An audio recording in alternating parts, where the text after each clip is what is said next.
Since Commissioner Smith isn't here, I'm going to go ahead and call the meeting to order. I'm going to take my mask off since we're well over 6 feet apart and call the meeting to order for the Leavenworth County Commission and invite you all to stand for a pledge of allegiance.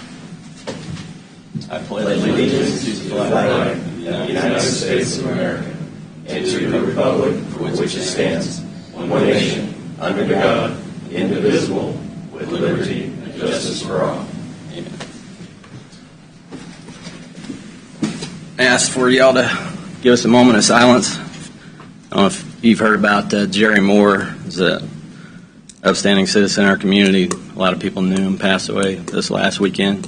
Also, Easton Township volunteer firefighter lost his life heading to a fire over the weekend, if you can remember them along with your other prayers.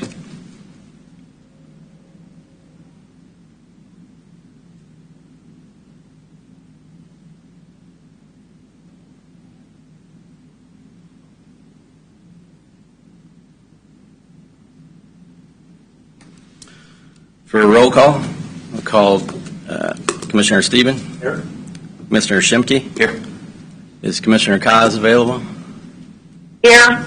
And Commissioner Culbertson is here. Commissioner Smith is absent today. Public comment. I was going to describe this a little bit. We kind of run over that each time. I thought might help people to understand. Public comment shall be limited to 15 minutes at the beginning of each meeting for agenda items only, and limited to 3 minutes per person. Comments at the end of the meeting shall be open to public for any general interest item concerning the Board of County Commissioners. A limit of 5 minutes per person is at the end of the meeting. There should be no expectation for the commissioners to interact during either one of those public comments. Do we have any person for public comment today? Seeing none, move on to administrative business. Mr. Lawfer, do we have any administrative business? I do not have any administrative business today. Mr. Van Paris, do we have anything? Nothing, Commissioner.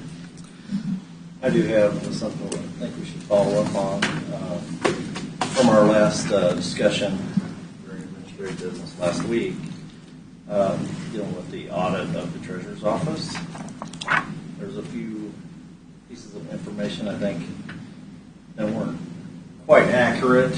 One of these was the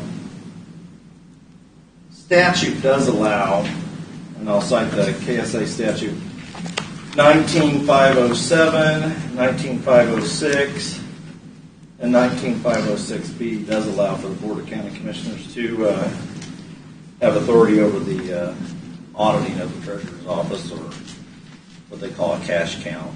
It can be brought forth by the Board of County Commissioners at any time. Is that those statutes we got copies of in our packet? Those were, I think all the commissioners received copies of those.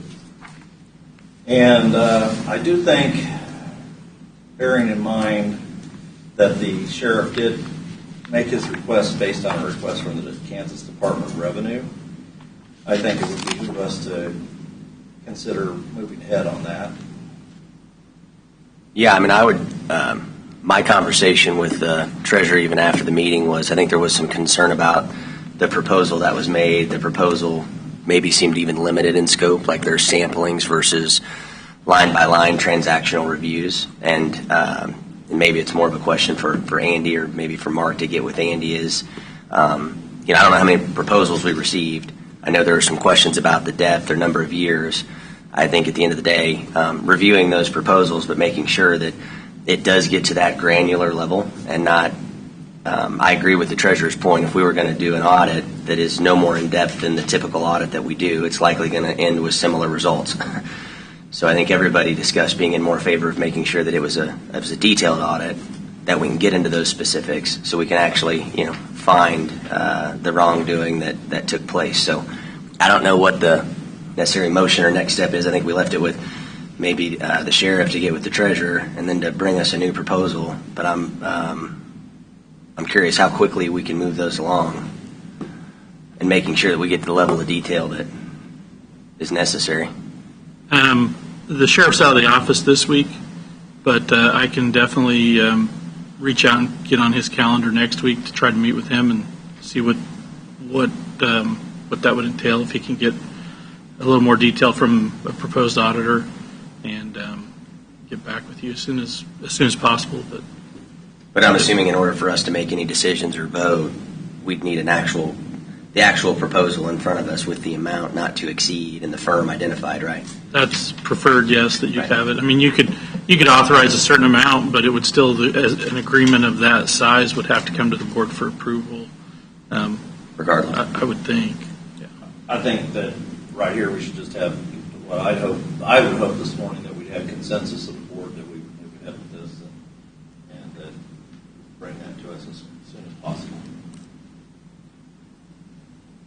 Okay. And rather than make a motion, we'll just wait till we get the report from the sheriff's office and see if that's going to cover what we need to cover. Right. I'm glad you brought the statutes up. You know, if a taxpayer asks me why we're spending $78,000 over a $10,000 incident, I want to be able to say a statute is making us do that. So if that ends up being what the sheriff proposes, I think we're getting back a couple options where maybe 1 year will do the trick, and if not, then maybe 3 years will be necessary. But we'll wait and see what he And says. probably we don't need to get into the full discussion of this until we get that in front of us, but there's been some additional information that's come forward that we probably need to Consider. expedite this. Yeah. Okay. That's fine So with me. the board would like for me to reach out to the sheriff and ask him to make sure that the audit that's being proposed is a very detailed, What? not just a sampling, but a complete, thorough audit of the transactions. And What would satisfy his expectations of what needs to happen? then bring that back with the proposed cost. And if he needs to consult with the Department of Revenue or whoever asked him to bring that forward in that manner. Yeah, I mean, We want to comply. I think we left it last week with if we did an audit in the calendar year of when the incident occurred, it may or may not promote further years of review. At the end of the day, the treasurer made a great point. It was, if this is a sampling, how's it any different than what we're doing? And generally, forensic and sampling those are not synonyms. So I was confused as well. So if we can get that clarity and have the sheriff bring that back to us. Commissioner Cos, did you hear all that? Do you have anything to add, or is that all right with you? Well, Commissioner Cos, I would just add that I think that the focus needs to be on the motor vehicle fund.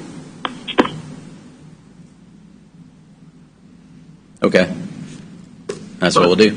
I think that the scope probably should, again, be at the discretion of the sheriff since he's conducting the investigation, but I'll discuss it with him next week when he's back in the office, and we'll bring something forward to the board. Okay. After that, have you had a chance to look over the consent agenda? Is there anything that needs to be removed from the consent agenda? If not, I'll consider a motion to accept the consent agenda as presented. Second. Have a motion to approve the consent agenda. Voting? Aye. Aye. Commissioner Cos votes aye. I have one question on the consent agenda for Bill. I'll wait till he gets done. Bill, do you need to sign anything right now for the items in consent agenda, or wait till after the meeting? After me. Okay. I have one question. So if we vacate sections of right-of-way, you guys, I'm assuming, checked out whether there are any utilities in those Yes. right-of-ways and nothing turned up? Yes. Okay. Yeah, so prior to moving these forward, we did check to make sure all the utility companies, there were no right-of-way, new utilities that had been moved into this additional right-of-way area in the previous years since the dedication had occurred. And Just to confirm, we called the utility companies, or we actually did utility locates, because it turns out they don't even know where their utilities are sometimes.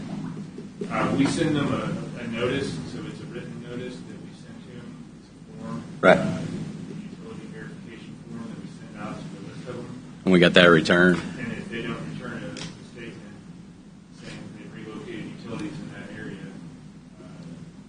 then we take them on their word for that.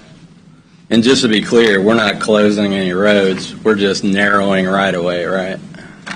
Yes, that's correct. We're not closing any roads. This is a portion of the right-of-way generally a 10-foot additional strip outside of the originally dedicated right-of-way that was acquired during land division processes. Like subdivisions or? Prior to 2016, I think. Okay. Subdivisions, land splits. And then I know another thing that we check before we vacate a right-of-way completely, which that's why I brought that up. This isn't closing a road. This is just narrowing the right-of-way. If we vacate a right-of-way, is the process as simple as unvacating it down the road if we needed to for some reason? Maybe we accidentally cut somebody off or we accidentally didn't. Commissioner, if an error were to have been made, I don't believe there will be. This has been very thoroughly looked at. That could be corrected at the time, and you are correct. The action today basically vacates additional right-of-way to existing right-of-way that was acquired by the county as part of tract splits and subdivisions.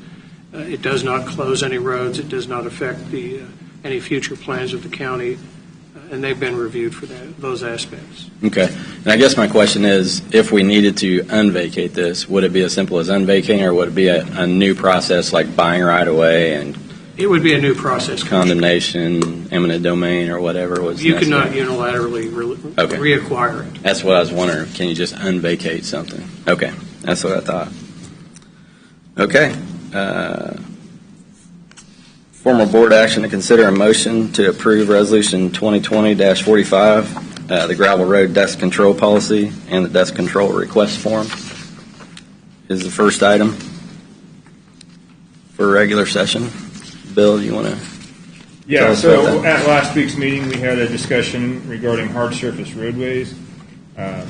In response to that discussion, we tabled this matter to bring back the language changes that were deemed appropriate to clarify the definition of hard surface.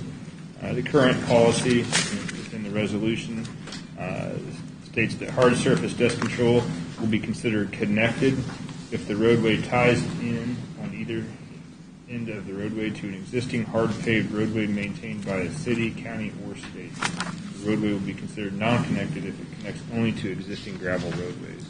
So we further defined, the only difference between this and what was presented last week was we further defined what the county would accept as a hard paved roadway, because that is what distinguishes future maintenance responsibilities for that application of the chip and seal. And so the pricing that was involved last week, once again, staying the same as the current year. And so that's the only change from the last time you took this matter before you. And to be clear, this was just to make sure we didn't discriminate against those island of roads that are separated by either state right-of-way or city limits or something like that. Yeah, so if you connect to a city street, for those ones here in the city of Leavenworth, if you connected to a KDOT highway, in one end being the KDOT highway and the other end being gravel, we would now be responsible for the maintenance of that. And so specifically, those are the two most common that come to mind, where you're connecting to a hard surface roadway that is not within the county's maintenance, but it is hard surface. So that's what this language change now includes, those roadways as county maintenance responsibilities moving forward after the homeowners apply and pay for that dust control plan. Is there a likelihood of, if you do have these, and I realize they're the exception rather than the rule, but now all of a sudden you're connecting what's a current gravel county road to a city hard surface road, wouldn't that be the time to, engage from an interlocal agreement standpoint or something else to say, why wouldn't the city look at, if they're already maintaining up to that road, depending on the size of the project? Or in some instances, I'm wondering, would that have already been annexed, but it wasn't annexed for reasons such as that? Would that maybe make sense? If they say no, it doesn't change anything that we're doing. Maybe they want to cost you share go and or improve leave. an Eisenhower, and the city of Leavenworth's going to take it over. In some instances, I wonder if we're improving what's connected to the city roadway system. Is that not also worth? It's worth asking. Yeah. I mean, all I can say is no. Yeah. I just thought it might make sense. I think it'd be worth asking that question. I think that the main difference is, like on a project like Eisenhower, we're bringing it up to existing city standards. Understood. And so they may ask that the county contribute some additional funding towards a greater improvement than what's being seen in order to accept the future maintenance of it. Or they may simply accept the roadway as is. But yeah, it'd be worth asking. And we are currently sending out those memorandum of understandings to each of the cities for their review, trying to create a current snapshot, if you will, of exactly who is responsible for what maintenance, because in a lot of those areas they are outdated or are not in writing. Got it. And last week I had mentioned I thought this modification would affect another road that was separated by the county line. You had to go into the county to get to it, and that was bugging me all week, so I checked on it, and there's actually not a road, but there's 2 parcels that you can't get to without going through Jefferson County. But the road actually stops right at the county line, and then their driveways come off at the end of that road. So there's actually another spot that this modification I thought would have affected, but the map's okay. That was bugging me all week. Any more discussion on the modification to the road policy? If not, I'll accept the motion. I'll make a motion to approve Resolution 2020-45 Gravel Road Dust Control Policy and Dust Control Request Form. Second. I have a motion and a second. Any further discussion? I'd like to thank Bill for all the work he's done. I think it's good the county's moving in this direction. We're making progress. Thank you. All right, you're welcome. Agreed. Got it. Thanks, Bill. Voting? Aye. Aye. Aye. Commissioner Cos votes aye. Commissioner Smith is absent. Being all of the presented items, we have an executive session on the agenda. Mr. Chairman, you actually have 2. I have a request. The first one, if you don't mind, it would be for the purpose of discussing matters of legal interest. You should have a proposed motion in front of you. I'd ask for 20 minutes or suggest 20 minutes. Does anybody have the sheet to go I got into it. executive session? I move that the board recess for a closed executive meeting for the discussion of a subject involving legal interest of the county as justified by KSA 75-431B2 for consultation with legal counsel for the board, which would be deemed privilege in the attorney-client relationship, and that the board resume our meeting at 9:40 a.m. In the meeting room of the board, present in the executive meeting will be Commissioners Culbertson, Koz, Shimke,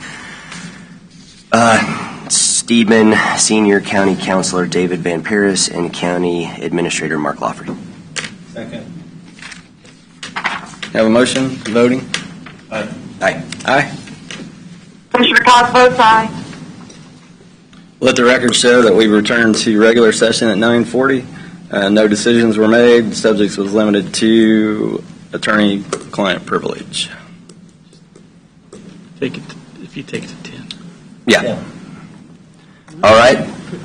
I move that the board recess for a closed executive meeting for the discussion of a subject involving the legal interest of the county as justified by KSA 75-431B2 for consultation with legal counsel for the board, which would be deemed privilege in the attorney-client relationship, and that the board resume open meeting at 10 a.m. in the meeting room of the board.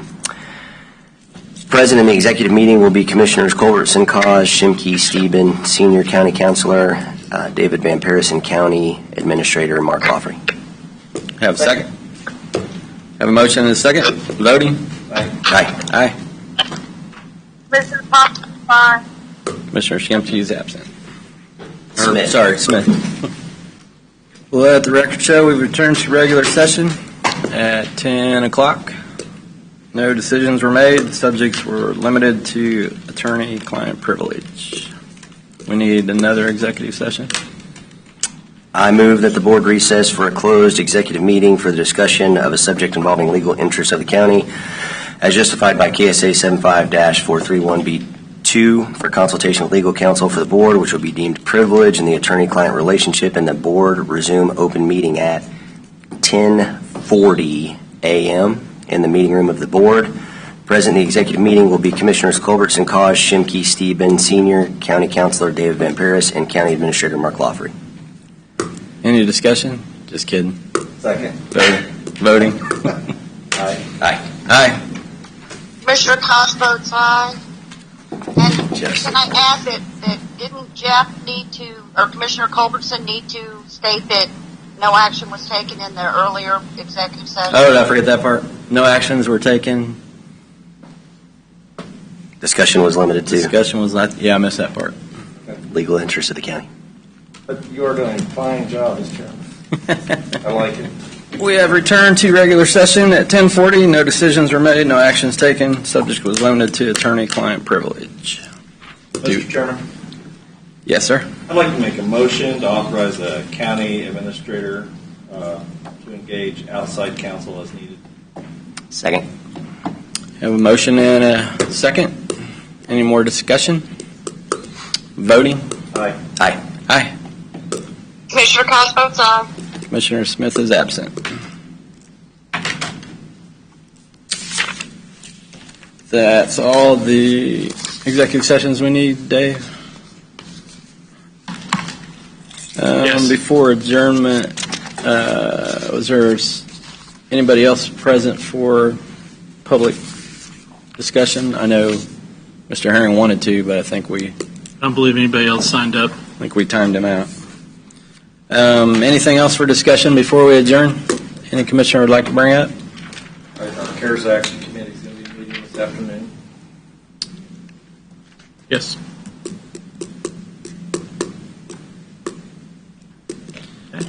Hearing nothing else, I'll accept the motion for adjournment.